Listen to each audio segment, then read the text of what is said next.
tout cas, merci. Merci à tout un chacun d'être ici présent, de nous permettre d'arriver jusqu'à vous par ce biais, ce convoi. Eh ben, je suis vraiment ravi de vous voir, de savoir que vous allez bien. Faites un grand sourire, comme ça, voilà, je sais que vous m'entendez bien. Voilà, merci. En tout cas, bienvenue à tout un chacun à l'église de Choisy-Orlitier. Et juste avant de commencer, j'aimerais lire un texte avec vous, c'est très court, dans Genèse 3 et le verset 9. Genèse 3 et le verset 9. Mais l'Éternel Dieu appela l'homme et lui dit, où es-tu? Genèse 3, verset 9. L'Éternel Dieu appela l'homme et lui dit, où es-tu? Merci la technique. Je vous invite à incliner vos têtes et nous allons demander à Dieu son esprit. Père éternel, incliné devant ta face alors que nous ouvrons ta sainte parole, rends-nous réceptifs, Seigneur, par ton Esprit Saint, au message que tu as pour chacun d'entre nous ici présents. Ce sont les grâces que nous te demandons au nom de Jésus, ton Fils, et pour ta gloire. Amen. Où es-tu? 3 mots. Lorsque vous entendez ces 3 mots, sans aller chercher bien loin, qu'est-ce que cela vous dit? Comment ce texte vous parle? Ces 3 mots. Où es-tu? L'Éternel Dieu appela l'homme et lui dit, où es-tu? Rien que 3 mots. Moi, ça m'inspire la recherche. La recherche, ok. Une autre réponse? Inquiétude. L'inquiétude. La recherche, l'inquiétude. Okay. Éloigné. Ah, j'ai pas bien entendu. Éloigné de. Éloigné de, ok. Alors j'ai dit la fuite, se cacher. La fuite, se cacher. Effectivement, nous sommes dans le contexte effectivement du Jardin d'Éden où Dieu avait l'habitude de venir rencontrer l'homme. Et étonnamment, on a l'impression, au travers des mots que vous avez utilisés, on a là la manifestation de l'amour d'un père qui s'étonne que son enfant ne soit pas là où il était attendu habituellement. Il se trouve quelque part, on a l'habitude de se rencontrer et puis subitement, mais où es-tu? Où es-tu?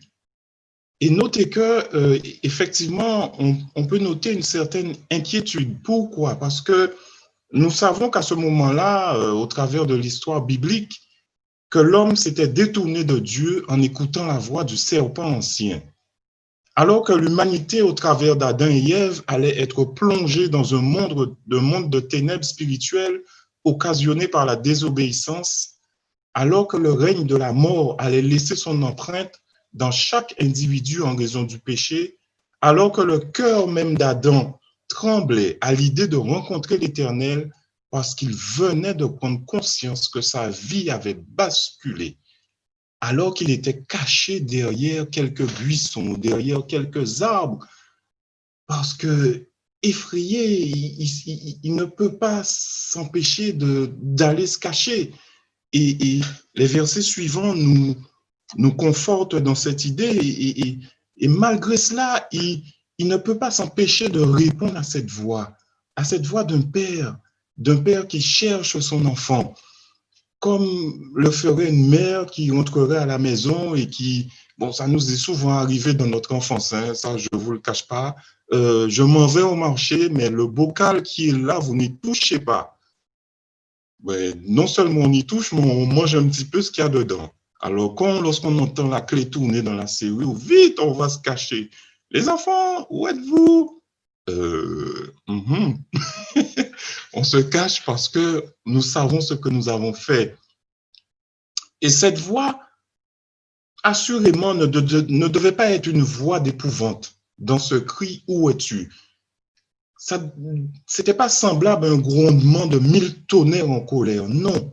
Mais c'est une voix au travers de laquelle on peut même distinguer un sanglot. Oui, nous avons le droit d'imaginer la profonde tristesse du Créateur qui souvent, pour nous faire comprendre ses sentiments à lui, s'exprime à notre façon, avec notre langage, afin que nous soyons à même de mieux sentir ce que nos actes entraînent comme réaction. Nous avons aussi le droit de penser que Dieu cherche ce Fils né de la poussière, en ayant de la tristesse dans son cœur, qu'il le recherche, qu'il l'appelle sans relâche.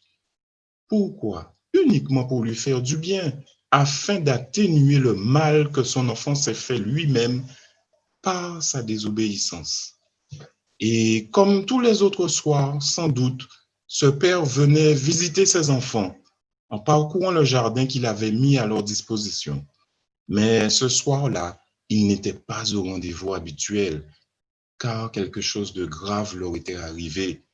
Parce que ce père plein d'amour ne pouvait repartir sous prétexte qu'Adam et Ève n'étaient pas là, il les appelle. Où es-tu? Et Dieu merci, cette question ne resta pas sans réponse, car au verset 10, Adam répondit, « J'ai entendu ta voix dans le jardin et j'ai eu peur parce que je suis nu et je me suis caché. » Quoi qu'il ne puisse y avoir de situation pire que la sienne, Adam manifesta sa présence. En agissant ainsi, il ne rompait pas le contact avec Dieu.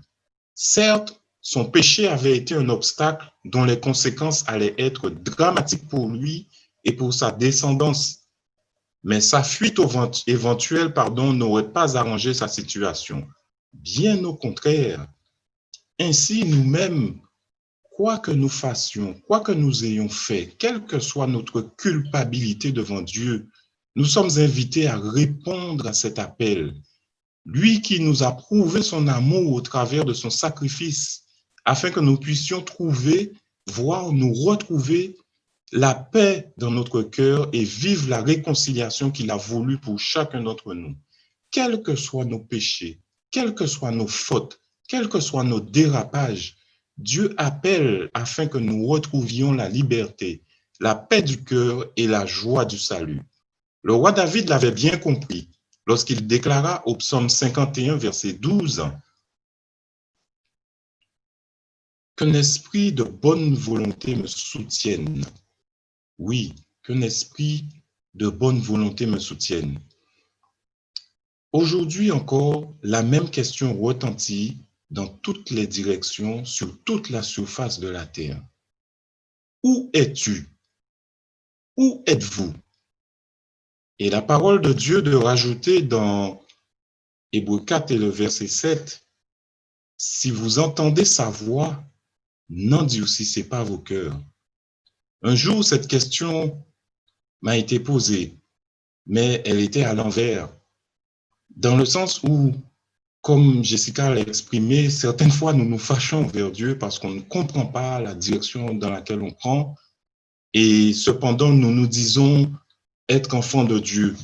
Et là, assis sur mon lit, j'ai crié à l'Éternel, j'ai dit, je ne comprends pas où je vais, je ne comprends pas pourquoi je ne réussis pas la voie dans laquelle je me suis engagé. Si je suis ton enfant, où es-tu, mon Dieu? Qu'est-ce que tu fais? Réponds-moi. Et l'Éternel de me retourner cette question au travers d'une méditation, et oui, en me disant, mais Josué, où es-tu? Où est-ce que tu vas? Aujourd'hui, il y en a qui se cachent derrière des buissons de difficultés, des arbres de je ne sais de quelle sorte, en croyant que Dieu ne saurait les voir. Il y en a qui se cachent derrière les arbres du raisonnement en croyant à tort que le Seigneur comprendra qu'ils sont obligés de mener leur vie en faisant des compromis afin de ne pas perdre leur position de la société. Tel était mon cas. Il y en a qui ne veulent pas perdre la face en quittant certaines activités, certains hobbies et voire même certaines passions. Aujourd'hui, Dieu nous invite à examiner les choses parce que certaines fois, nous pensons encore que les péchés, entre guillemets, que nous appelons péchés mignons, sont bien peu de choses par rapport au mal qui se fait autour de nous sur cette planète, ou tout simplement au regard de la conduite de tel ou tel frère dans la foi. Pourtant, chacun devrait prendre au sérieux les appels du Seigneur, qui, pour notre bien, met en avant ce qui doit changer dans nos vies. Ces interpellations ne sont pas données sans motif valable. Elles sont faites par divers moyens. Notre conscience, travaillée par le Saint-Esprit, des frères chrétiens qui mettent en avant notre conduite certaines fois aussi. Et là, attention ici, je ne parle pas de critiques acerbes.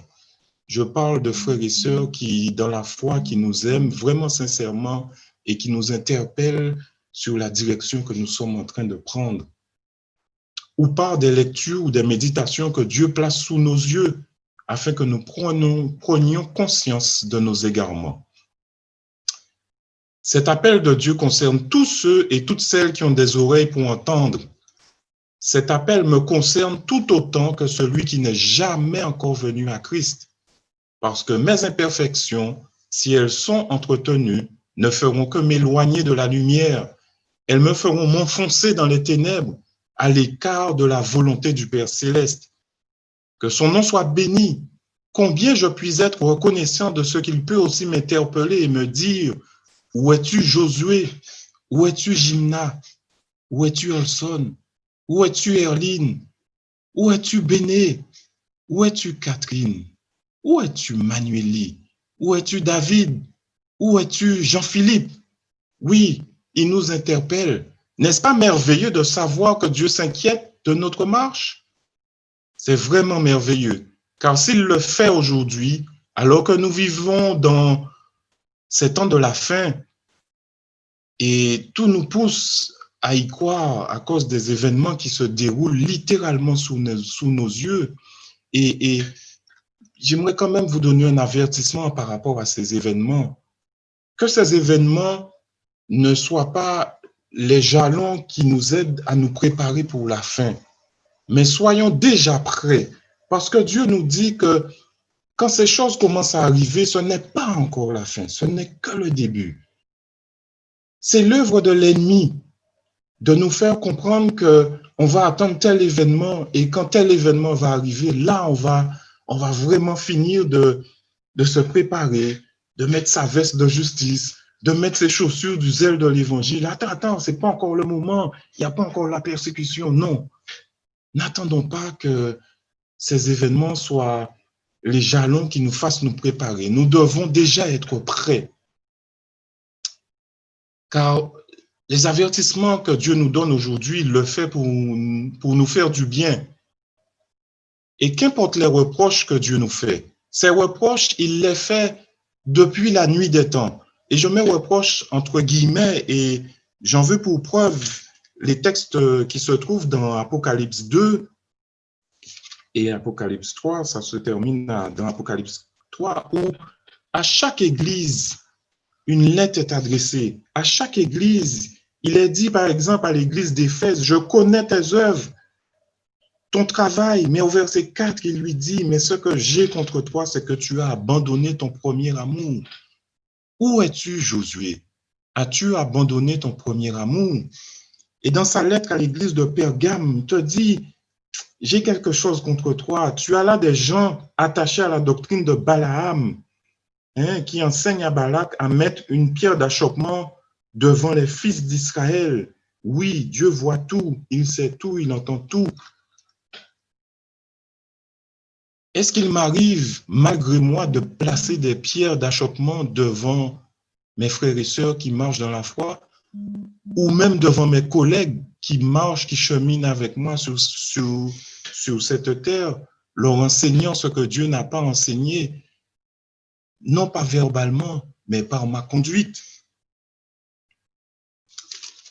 Et à d'autres églises, il adresse ce reproche à l'église, par exemple, de Thyatire. Ce que j'ai contre toi, c'est que tu laisses la femme d'Isabelle, qui se dit prophétesse, enseigner, séduire mes serviteurs pour qu'ils se livrent à l'impudicité.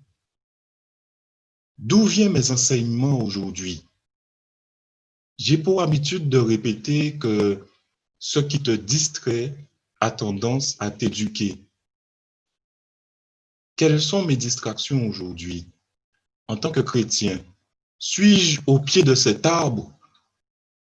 Vous le symboliserez par ce que vous voudrez. Cet arbre où l'ennemi peut discuter avec moi et me faire des compromis. Quel que soit ce type d'arbre au pied duquel où j'ai l'habitude de me distraire et malgré le programme, je me rends compte qu'il y a quelque chose qui ne va pas, mais il m'arrive quand même de persister. C'était vraiment dur de préparer ce message ce matin parce que c'est quelque chose que je vis tous les jours en fait parce que on a besoin de décompresser. Mais au pied de quel arbre vais-je m'asseoir pour décompresser? Vous mettrez au travers de cet arbre ce que vous voulez, mais ce qui te distrait t'éduque. Et Dieu me pose la question que, où es-tu? Où te trouves-tu? Que fais-tu là? Il le fait parce qu'il m'aime et qu'il voudrait faire du bien. Il voudrait bénir plus qu'il ne l'a fait jusqu'à présent, mais il ne le peut pas parce que je vis une vie qui n'est pas celle qu'il a prévue pour moi. Il ne peut le faire et de ce fait, je vis ma foi tristement en oubliant qu'il m'a cherché, en oubliant qu'il m'appelle à plusieurs reprises afin que je change la direction de ma vie pour que je puisse retrouver la joie du salut. Où es-tu? Où es-tu? Adam a répondu rapidement à cette interpellation de son père. Malheureusement, la Bible nous montre que bien souvent, cet empressement a rarement été suivi. Combien de fois n'avons-nous pas été lents à comprendre que Dieu ne voulait rien que notre bien? Pour cette raison, il nous demande de lâcher ce que nous tenons fermement afin que nous puissions prendre ce qu'il a à nous offrir. La lecture régulière des Saintes Écritures devrait nous rendre sensibles à l'Esprit de Dieu. Cet esprit qui, s'il met en avant la patience du Seigneur, démontre aussi que nous ne pouvons pas toujours lui résister sans que nous ne recevions les fruits de notre folie. Ce n'est pas pour rien qu'il est écrit « Dieu fixe de nouveau un jour. Aujourd'hui, si vous entendez sa voix, n'endurcissez pas vos cœurs. » Hébreux 4 et le verset 7. Aujourd'hui, si vous entendez sa voix, n'endurcissez pas vos cœurs. En prenant la version de David Martin, nous pouvons lire à ce sujet. Dieu détermine encore un certain jour qu'il appelle aujourd'hui. Aujourd'hui, si vous entendez sa voix, n'endurcissez point vos cœurs. Ainsi, ce jour durant lequel nous devons faire un choix n'est pas un événement, ce n'est pas une date quelconque dans le calendrier. Je vais même aller plus loin. Ce n'est pas un événement prophétique, ce n'est pas une date prophétique fixée par quelque interprétation que ce soit. C'est uniquement aujourd'hui. Aujourd'hui que nous avons des positions à prendre.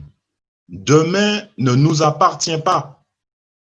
Si demain existe, nous ne pourrons pas prendre les décisions qui doivent nous faire du bien aujourd'hui. Demain, c'est l'argument de l'adversaire, du diable. Oui, lui seul a intérêt à nous faire remettre au lendemain ce qui est essentiel pour le salut de notre âme. Le prince des ténèbres cherche à nous freiner afin que nous ne fassions pas un pas de plus dans la sanctification le jour où Dieu met en avant un point faible dans ma vie. Aussi, Dieu fixe de nouveau un jour. Aujourd'hui, un jour de grâce, un jour où tu peux prendre de bonnes décisions qui changeront ta vie tout entière. Quel que soit ce que tu aurais fait de ta vie, quelle que soit la direction que tu aurais pu prendre, aujourd'hui est un jour de grâce. Ne remets pas à demain. Et nous sommes heureux que Dieu ait mis ce jour unique, qui est le sabbat, de côté, afin de nous faire entrer dans une communion intime avec lui et qu'il puisse continuer son œuvre de sanctification en nous. Un jour où, et dans le partage de la leçon, vous avez utilisé ce mot, un jour où on recharge ses batteries pour la semaine. Un jour où nous sommes heureux de mettre une triple, une quadruple, une septuple connexion avec Dieu afin de pouvoir prendre les bonnes décisions et de poursuivre le chemin. Je vais m'arrêter ici aujourd'hui car il y aurait vraiment beaucoup à dire et il y aurait vraiment beaucoup à dire. C'est ce message, quand il a été inspiré par la grâce de Dieu, où es-tu, était une boîte vide que Dieu a fini de remplir entre hier soir et ce matin. Donc, il a tellement rempli que ça a débordé. Donc, par la grâce de Dieu, j'ai pu vous présenter ce matin au moins 2 parties. Il en reste encore 2 autres. Et j'espère que la prochaine fois, si Dieu veut, que nous aurons l'occasion de revenir là-dessus. Mais s'il est une chose à noter, s'il est une conclusion qu'il nous faudrait garder en tête et garder tout le temps à l'esprit, c'est que lorsque Dieu dit « Où es-tu ?», qu'il ne s'agit vraiment pas d'une question de position, mais une question de condition. Alors, il te pose encore cette question. Où es-tu? Si toi aussi tu choisis la vie, n'oublie pas de t'abonner à notre chaîne YouTube Choisis la vie, Église adventiste de Choisy. Et pour ne rien manquer, pense à activer la petite cloche pour recevoir une notification dès qu'une vidéo est publiée.